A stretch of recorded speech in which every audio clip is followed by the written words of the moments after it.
Hello students. आज के electrostatics के चौथे लेक्चर में हम लोग बात करेंगे आवेश का संरक्षण, आवेश के संरक्षण का सिद्धांत। ठीक है, आवेश के संरक्षण का सिद्धांत, जिसको अंग्रेजी में बोलते हैं principle of conservation of charge. Principle of conservation of charge. तो ये क्या बोलता है, इसके बारे में अच्छा तरह से हम लोग जान लेते हैं कि क्या बोलता है। ये बोलता है कि किसी भी विलगित निकाय का मतलब होता है कि कोई भी बॉडी है, ये बॉडी है और ये किसी से के संपर्क में नहीं है। अगर कोई बॉडी किसी के संपर्क में नहीं है, दूसरे बॉडी के संपर्क में नहीं है, तो उस बॉडी को हम लोग बोलते हैं, उस वस्तु को बोलते हैं और उस निकाय को बोलते हैं विलगित निकाय या विलगित वस्तु। ठीक है, अगर इस पर चार्ज है 2 कूलम, -4 कूलम, 3 कूलम, अगर चार्ज है, ठीक है, तो ये चार्ज इतना ही रहेगा। आप इसको हिला डोला दीजिए, कुछ भी कर दीजिए, यानी इस पर टोटल कितना चार्ज आया, 3 और 2 5 कूलम, 5 में से चार्ज आएगा तो कितना कूलम बचेगा, 1 कूलम। यानी इस वस्तु पर हमेशा 1 कूलम चार्ज रहेगा। नेट चार्ज कितना रहेगा, 1 कूलम रहेगा। तो किसी विलगित वस्तु या विलगित निकाय का नेट आवेश हमेशा क्या रहता है, नियत रहता है। ठीक है, तो क्या बोला गया है देख लीजिए।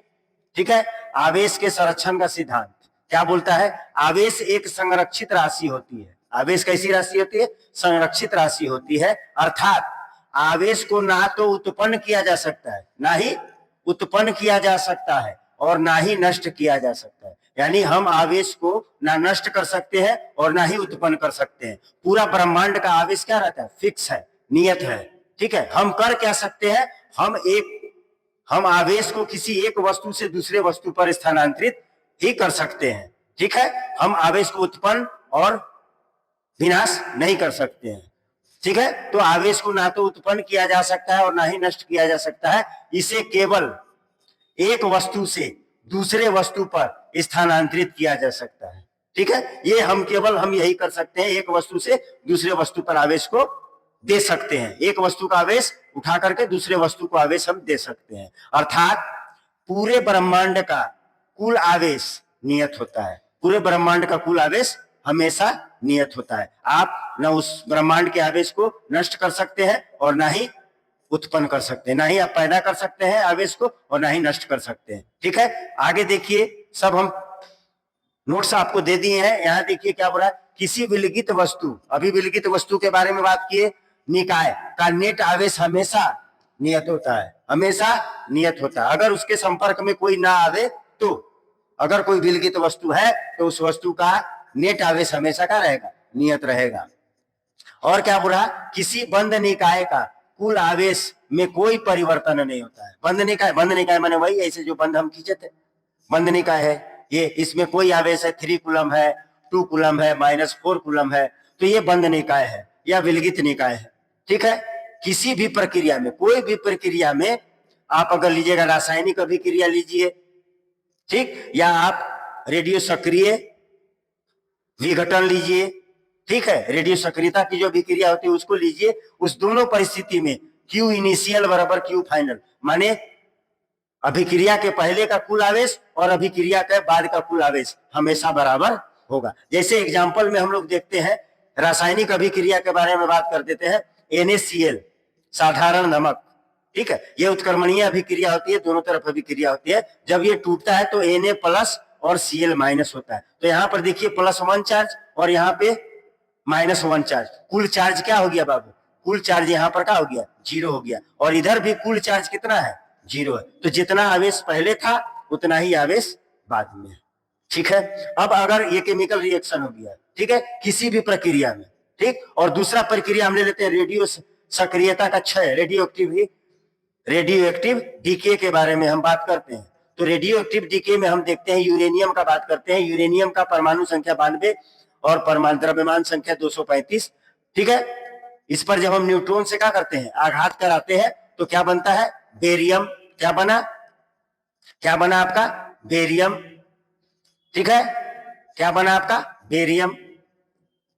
ठीक है, और बेरियम का परमाणु संख्या कितना, 52 और द्रव्यमान संख्या 141, प्लस क्रिप्टन 36 92 प्लस 3 न्यूट्रॉन और जब भी रेडियो सक्रिय अभिक्रिया होती है तो ऊर्जा उत्सर्जित होती है। यहाँ पर 3 न्यूट्रॉन है। अब आप देख लीजिए, ये परमाणु संख्या, ये वाला आवेश है तो 52 और 36, ठीक है। तो 6 और 6 12, हाथ में 1, 5 3 8 है 1 9। देख लीजिए, जितना एटॉमिक नंबर इधर है उतना ही एटॉमिक नंबर इधर है, यानी जितना आवेश इधर है उतना ही आवेश इधर है। अब द्रव्यमान संरक्षित है कि नहीं देख लीजिए, तो कितना हुआ, 2 और 1 3 और 3 6, 5 और 1 6, ठीक, 9 4 13, 3, हाथ में 1 1 और 1 2, यानी द्रव्यमान भी संरक्षित है और आवेश भी संरक्षित है। तो रेडियो सक्रियता 6 में क्या हो रहा है, इसमें भी जितना आवेश पहले था उतना ही आवेश बाद में, यानी Q प्रारंभिक जितना था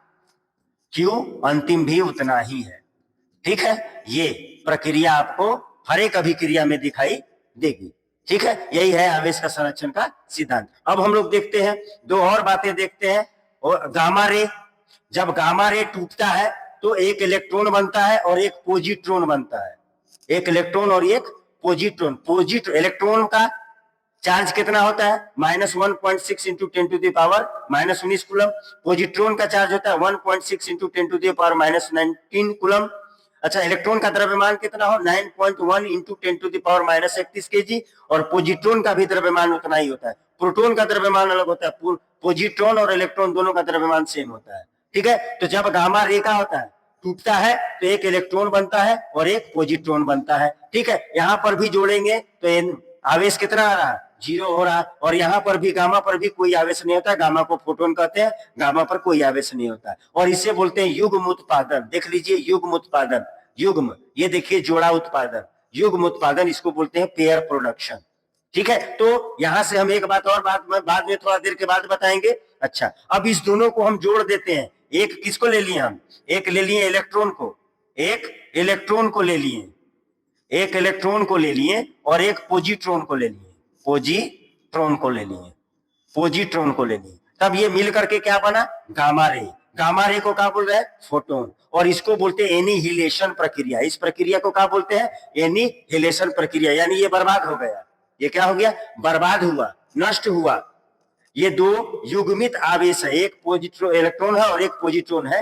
ये युग्मित आवेश आपस में मिल करके बर्बाद हो गया, इसलिए इसको बोल रहा है विनाश, एनिहिलेशन। तो अब बात समझ में आ गई कि आवेश का संरक्षण का सिद्धांत क्या बोलता है, कि आवेश को किसी भी प्रक्रिया में आवेश को ना ही हम उत्पन्न कर सकते हैं और ना ही हम नष्ट कर सकते हैं, ठीक है। यानी कर क्या सकते हैं, हम केवल एक ही काम कर सकते हैं कि एक वस्तु से आवेश निकाल करके दूसरे वस्तु पर स्थानांतरित कर सकते हैं, ठीक है। हम आवेश को नष्ट और उत्पन्न नहीं कर सकते, यानी पूरे ब्रह्मांड का आवेश नियत होता है। आप कोई भी प्रक्रिया में लीजिएगा तो आवेश जितना आप निकलेगा उतना दूसरा पाएगा, ठीक है। तो रासायनिक अभिक्रिया हो या रेडियो सक्रिय अभिक्रिया हो या युग्म उत्पादन हो या विनाश हो, सारी प्रक्रिया में जितना आवेश पहले अभिक्रिया से पहले है उतना ही आवेश अभिक्रिया के बाद होगा। ना हमने उत्पन्न किया और ना हमने नष्ट किया, ठीक है। लेकिन एक इंपॉर्टेंट बात आपको हम बता देते हैं कि आवेश के युग्म का, युग्म माने जोड़ा, आवेश के युग्म, ध्यान से एकदम, बहुत अच्छी बात है ये। आवेशों के